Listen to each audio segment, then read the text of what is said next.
Today I want to talk about why sometimes your love spell didn't work.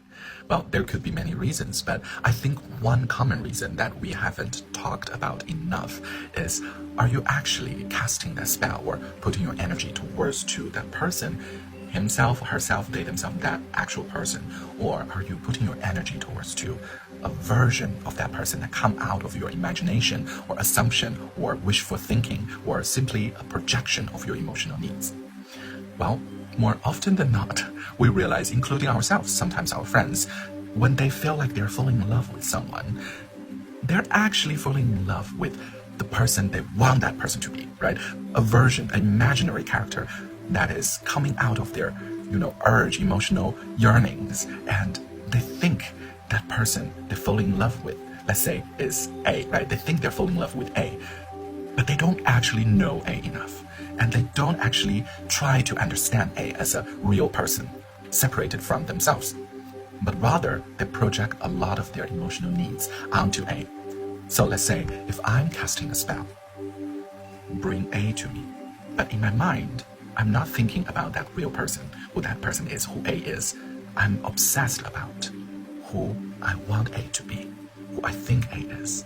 And the sweetness, the energy I'm imagining out of I am having with A, that A in my mind, but not the real person A.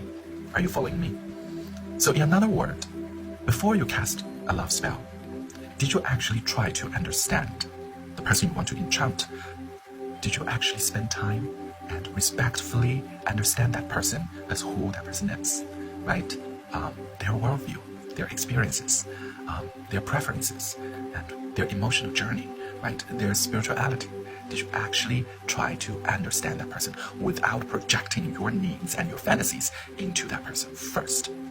If you could manage that, all your love magic, love spell is actually bringing you closer to your own obsession over someone who does not exist, who is your projection of your needs.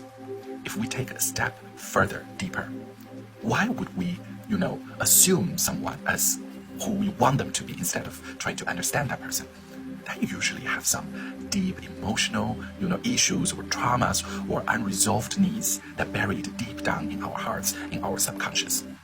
In other words, there's problems there that need to be worked on. And if we don't dig that out and leave it to be, it will grow imagination and grow wishful thinking and grow assumption and grow this, this irritation and frustration of feeling lack of something or incomplete and feeling like I would need someone else to complete me. And if you ever find yourself in that state, be very, very careful. Instead of putting your magic outwardly, first pause and do some inner work.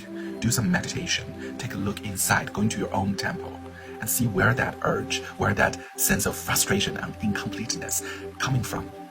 Take care of that first.